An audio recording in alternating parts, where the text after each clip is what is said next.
Welcome back to Fluent AF fam. Today we're diving into the Y2K era and we have a special guest, my dear younger brother, who is also slang fluent, bilingual, multicultural, and Miami coded. We are going to dive a little bit into the Y2K nostalgia, the Miami life, a little bit about pop culture, technology, and how it overlaps generations today. Hello, my name is David. Thanks for having me here. It's a pleasure to be finally recording at Fluent AF behind the scenes in the studio. It's like a real rapper's dungeon in here. I feel like I'm in the dungeon, right? The basement. The underground. But back to it. Gladly, my sister's having me here. We're going to take you on a little Y2K nostalgia trip, particularly down Miami's memory lane, and just, talk about how different things overlap on one another and how generations really translate, not just in language, but in culture and technology and many other aspects. So as you guys have been following along in Fluent AF, you've heard some great topics that my wonderful sister has brought up. So we're just going to go ahead and explore another one here. Thanks for joining us. Doesn't he have a real radio voice, y'all? You're in for a treat now.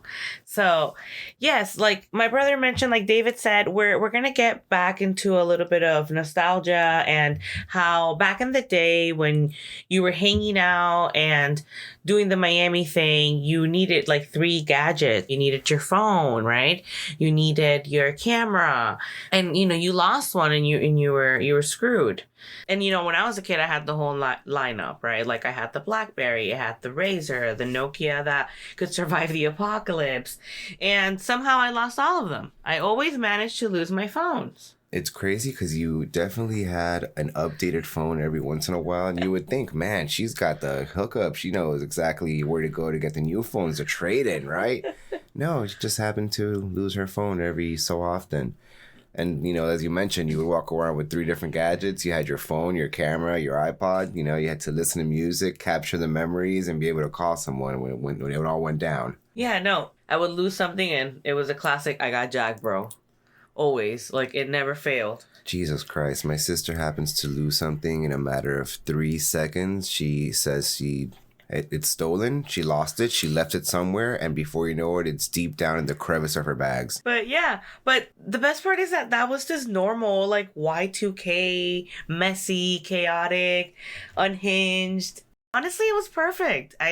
It was definitely part of our upbringing. And today we're thinking about culture and generations, and we just had the Thanksgiving holiday, and I feel that it's wild because we think about pop culture today and we think about how generations overlap, and the Macy's parade, I think, is just one of the biggest examples of that, right?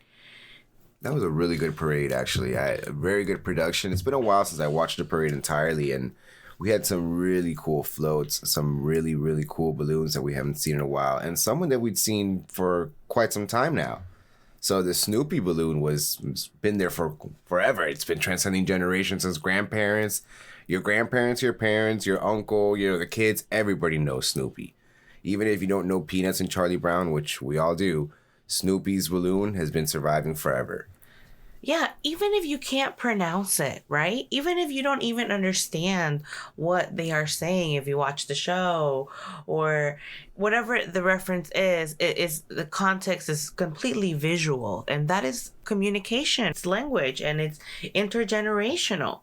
Everybody was watching this, right? There were people from all ages. It was crazy. You mentioned that one woman carrying her child and how they were both so involved in the parade. Oh, that's right. Yeah, this lady was singing with her kid. This was when they got a good shot of it. She was carrying her child and they were all involved just singing along. It was very nice to see. Also, they had a nice little Panama band. No, the Thanksgiving Day parade was very interesting. The Luffy balloon was pretty cool. Everybody knows One Piece now. That's one of the most popular animes, but we have Snoopy that's known by generations. Goku is literally known internationally. Wherever you're from, you know about Goku, you know Dragon Ball, and you've had your generation of Dragon Ball. So every generation has their thing, We had Snoopy for the older ones. You have Snoopy that transcends to all the younger ones too. And then Goku goes worldwide. Everybody knows about Goku, a symbol of strength. Goku literally died for our sins. So, shout out to Goku there. But that's another one that's very interesting because it opens up the door to anime today. We got to see one of the coolest ones was I just got introduced by my sister, which the Kpop Demon Hunters. That was really cool. I hadn't seen it. The performance was great. You had Kanjong as Bobby introducing the girls. The girls killed it. Huntrix was a great performance. And that was the shot where they had the mom holding her kid and they were really into it. That was a beautiful generational shot. The kids just there in awe seeing the performance and mom's there holding her, just singing along, like sharing a beautiful moment of what is generational and beautiful introduction to anime as well. Because I'm sure that mom probably doesn't watch anime, but with her daughter, they're enjoying the Kpop Demon Hunters. Right. And they're sharing something, they're communicating. It's like an instant global connection, if you will. Kids, adults, everybody from all ages understand this. And again, it's this language, it's this universal language and it's culture. And ultimately, it's everlasting. Some things evolve and, some things go viral in 6 hours. But at the end of the day, it's what we identify or know as culture or a significant mark or an emblem of our generations. And it's kind of like the Miami nightlife back then. Some spots lasted, some spots disappeared, and some became legends. Like Churchill's, they just brought it back. For the Miami people, if you know, you know. Las Rosas just made a comeback as well. Shout out to Las Rosas as well. It's a great little iconic spot. But yeah, it's what you said. It's interesting how, Miami nightlife and in general, just some things, how they change. When I remember used to party at Boogie's back in the day, that was the college days. And let me tell you, Bougainvilleas is still the party place today. It's not the same as it was, obviously. Like, things change and evolve. But that was the place to be back in the day. Yeah, and if you grew up in the Miami suburbs, Kendall, Pinecrest, Westchester, Doral, Hialeah, whatever, this was just a very small social pipeline. It was this 10 people at a Getty, you were pre-gaming. It was this same bathroom, sharing an eyeliner at some point. But it was just pretty cool because we understood that it was the Miami chaos, the Miami culture, the vibe. It was just something we did. We thought it was normal. Like every other teenage group was doing that. And then obviously we'd migrate to South Beach. We both taught at EF International Language Schools. We both taught English. And this school is in the heart of Miami Beach. This is party scene. This is the island, the tourist trap, if you will, a lot of parts of it. And for us, it wasn't our norm to hang out at the beach. So having to work there was different. But when we were younger and in college, going to South Beach was specific. We went to Max Club Deuce. We'd go to Kill Your Idol, which is still standing, by the way. Legend. That place has survived recessions, hurricanes, TikTok now. It's shout out to Kill Your Idol as well. So then there's the legends that didn't make it, like Purdy Lounge, and it was just a little sweaty musical box. The music was always popping. It was just great. And then you mentioned Boogies. But Purdy Lounge? Didn't Purdy Lounge become something else now? What's Purdy Lounge now? I don't know. That's a good question. What is Purdy Lounge? We can find out. I believe, yeah, Purdy Lounge had changed as well. A lot of things change like that. They die out, they become one thing, there would be other. For example, you mentioned a lot of survivors. A lot of survivors are out there. But, for example, when I was a teenager, we didn't get to have much of a nightlife, so we would become mall rats. And that was a great thing to do. That was something that a lot of people don't understand now today. Being a mall rat, going to the mall, meeting up after school and having that kind of social setting, that's not really done today. Now you meet up in the chat, in the stream. So it's a whole different thing online. It's less social setting. But for us, we would meet up at this one place that's dying out now in Miami, which, it's basically dead. It's Sunset Place. Oh, R.I.P., man. Sunset Place was a place we would go to after school. And it was pretty cool because there's a park near there. And we would go to that park. And I remember one time, this was in high school, we had the people that would be able, you had those people that were looking like they were 30 and they were still in high school, full grown beard. And they would go and we would have these people go and pick up OEs, Old English, malt liquor, representation there. And we would pick up OEs, and this was one time that we had this great party at the park near Sunset Place where we all met up. Now, mind you, this is what happens when you meet up there. You know, we didn't plan this. This wasn't a Facebook event. This was something that you made with your friends. You just happened to meet up there. Baby, yes. We're like, what are we doing today? You know what? I think this guy, I forgot, I think we call him Fish. Fish was really cool. You know, in his own way, he would go and they got us a crate of OEs. We just see his guy come back with a crate of OEs. We're all sharing OEs, and we go to the CVS and bought a whole bunch of water guns and had a water gun fight with OEs. This is what you did back in the day. This was at Sunset Place, though, and RIP Sunset. I don't think people are going to have those same experiences like that anymore. Yeah, I love that. I love that you're bringing that up, and like what you were talking about, like earlier with the camera. It's like if your camera died back then, that was it. Like no photos. You had to just live the night. The night existed, or the recollection of events existed only in your mind, in your memory, and they became part of your memory, part of trauma, also, right? A little bit of both, but yeah, I feel like this is where generations split, and kids don't get to enjoy these kind of things now. I've noticed that there's such a big disconnect with the way we experience convenience. We did have technology. We did have access to that. But now I feel that these new generations just have so much access to everything that they don't get to wait in line for a video game. For the gamers out there, I'm sure the big thing, or like burning CDs, remember? I was actually like looking up and looking at my old burned Y2K CDs next to my Tamagotchi and my Trolls. OG Labubus. Those Labubus are ugly. I don't care what anybody says. Yeah, just the idea of making a CD alone, burning a CD for somebody, there's so much going to it. And it's what you said, it's the convenience of things. The convenience of things takes away from what is the ritual and the beauty of it all. That's why a lot of, when you look at parts that are the Eastern world, if you will, that over there, they do a lot of different things that are more traditional because of the way that it's done, in the sense that the handcrafting, the love and the pouring that goes into it, because of really what it is the time. And the time has been taken away from a lot of things, so it's so instant and on demand. Like going back to it, making a CD. That was a ritual in itself. The burning of a CD, just the concept alone. You tell someone now, yo, I'm going to burn you a CD. They're like, what do you mean? What are you going to light it up? You're going to put it on fire? No. I'm burning you a CD. I'm going to make you a CD. And just the alone, where would you get the music? You would go on where? Where would you get your music? Yeah. LimeWire? LimeWire. Obviously. If you weren't getting music from LimeWire back in the day, you either had that rich money to pay for Apple, or you were using other forms of LimeWire. That piracy was the best form of privacy for us.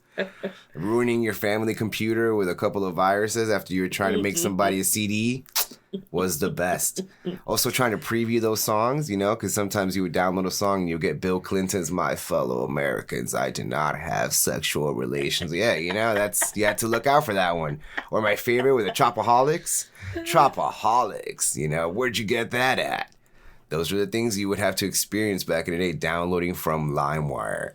You make that CD, five to six songs if you could. Now, if you had that money, you can make 12 songs in there. You know, got the bigger capacity on the CD. But that was a ritual and a process in itself. Getting the Sharpie and putting the name on it, right? That was Killer's profound. Mix 2006. That was profound. You don't see that anymore. Now I make you a playlist on Spotify. It's got the same endearment, I guess, but it don't hit the same. Yeah, shout out to all the friends who burned me a CD, man. I still got them. So I appreciate that.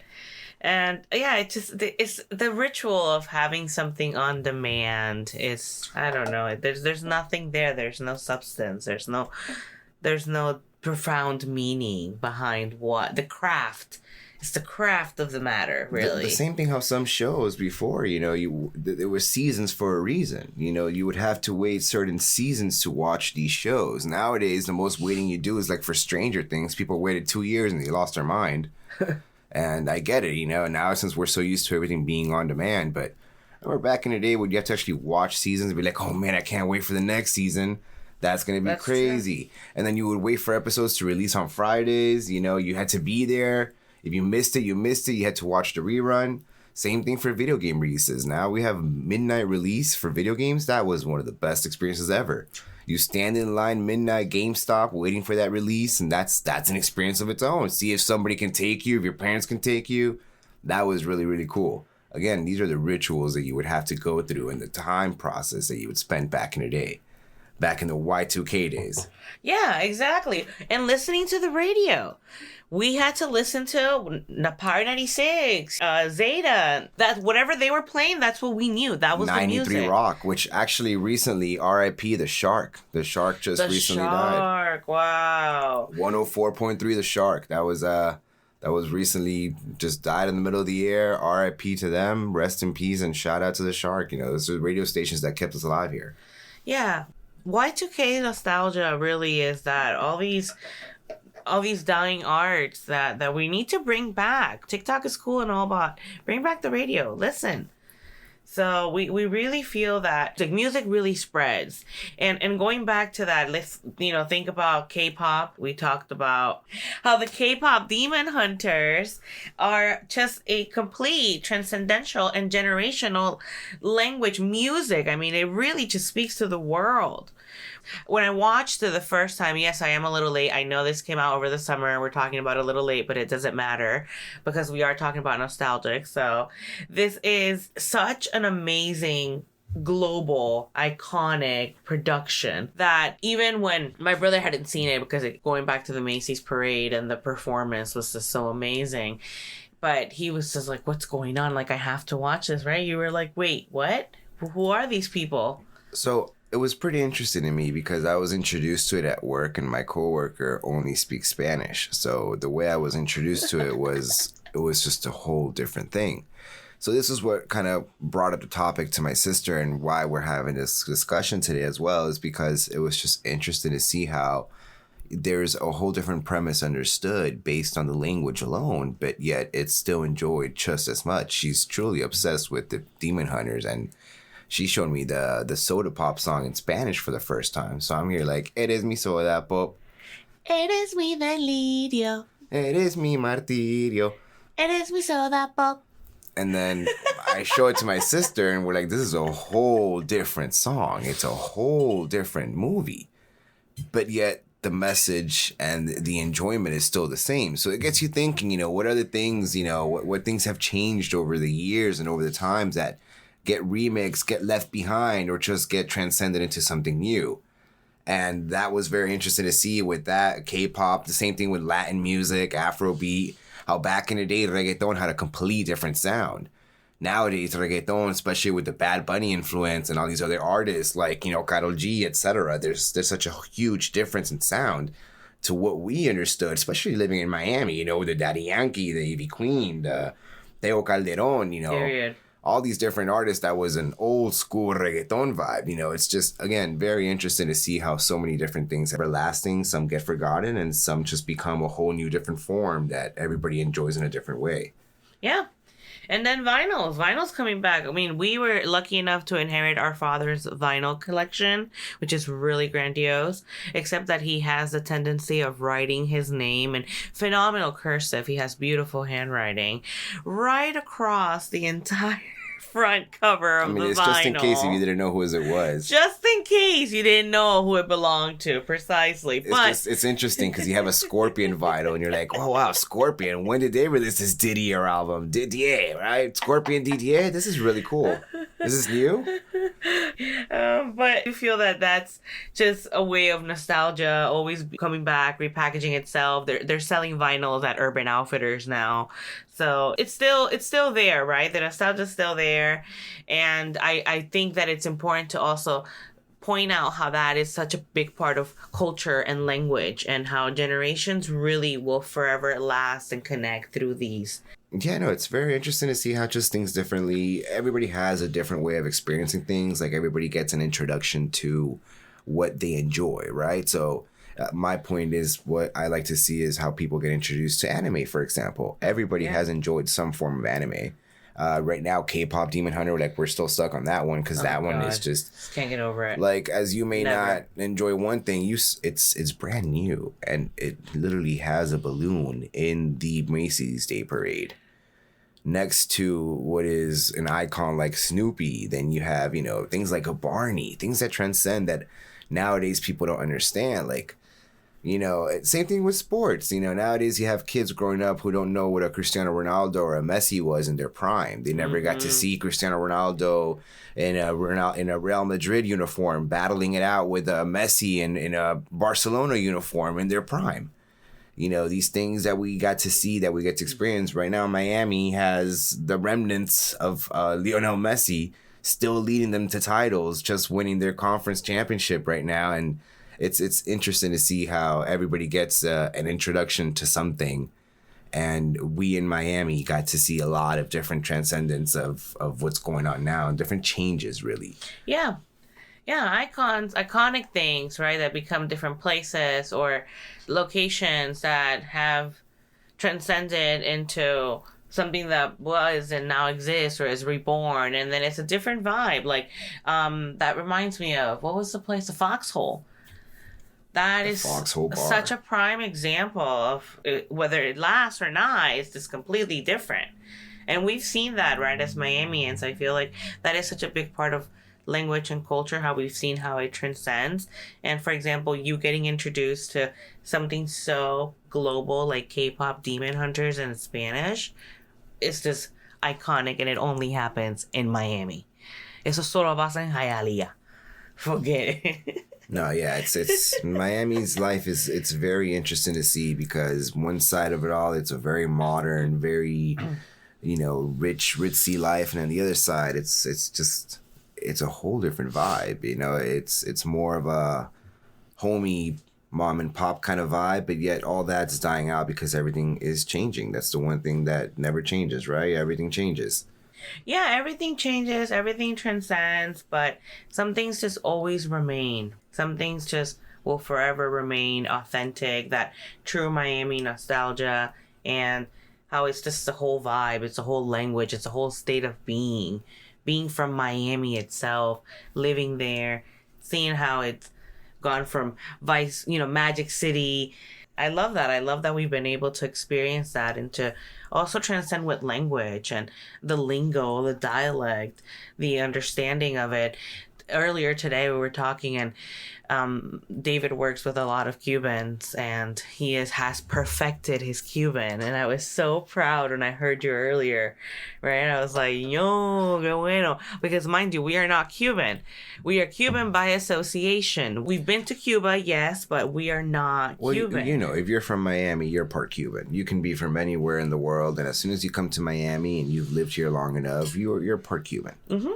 It's something that it's built in you, and it's actually very nice. It's very nice to embrace, because once you understand that back in Cuba they could not have the same culture that they bring here, the Cuban culture is truly wonderful if you learn how to embrace it. Because again, some people aren't used to it, they don't understand it, and it's a big part of Miami.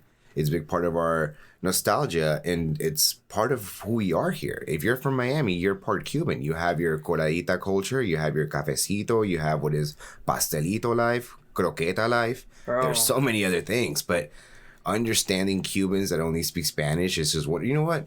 This is a wonderful way to segue into one of the best examples of Miami's transitions, and a great representation of Miami itself is El Cubanito 305 Pitbull. Right? And people don't know about Mr. 305 Pitbull before he was Mr. Worldwide. He was Mr. 305. And it's a perfect example of Miami's transitions. He grew up in the Little Havana area. He grew up in Small Cummings. He gave back to his community. And he was part of the 305 community since a small, child. And education. Shout out to Pitbull and everything he's done for education in our city. I really appreciate that. As a teacher, it means so much. So much, honestly, how much he really cares. Right now, he's Mr. Worldwide, and he's still Mr. 305. Right. That's the main thing, but that's how Miami is now. Miami is still Miami. It still has its 305 roots. There's still somewhere there, but it's becoming such an international city now that there's so much that has changed that it's not recognizable to a lot of people. Mm-hmm. And those are the changes that we see generationally. Those are the things that we see changing all the time. We see the Snoopys in our cities. We see the Gokus in our cities. And we see what is the Kpop Demon Hunters now, which we all can embrace and love. But it's just crazy to see how some things change and some things don't. And some things get forgotten. But some things just become something different. We're still all here. We're still all there. But some things don't ever make it anywhere. Yeah, that was deep. Yeah, it's true. And, Y2K Miami wasn't just nostalgia. It was a whole language, a vibe, a state of being, right? It was messy, unfiltered, and somehow magical. And I love that we were able to talk about this and hang and discuss, burning a CD and LimeWire and losing my phone. But just being part of it's all part of the mess. It's all part of our identity. It's all part of being Miami. And I'm happy that you were able to join us here. And I definitely want to incorporate more of all you folks here listening. What's something from your childhood that still exists today? Yeah, exactly. What's something that, that you think about that kids will never understand today? Yeah, and what's a trend you think will survive the next 20 years? All right, y'all. Thanks for hanging with us. Thanks for listening to David and I take you back on this ride to Miami Y2K Nostalgia. And don't forget to let us know what you miss about the early 2000s. What was your nightlife like? Don't forget to share, like, subscribe, and most importantly, keep listening to Fluent AF. And as always, dale!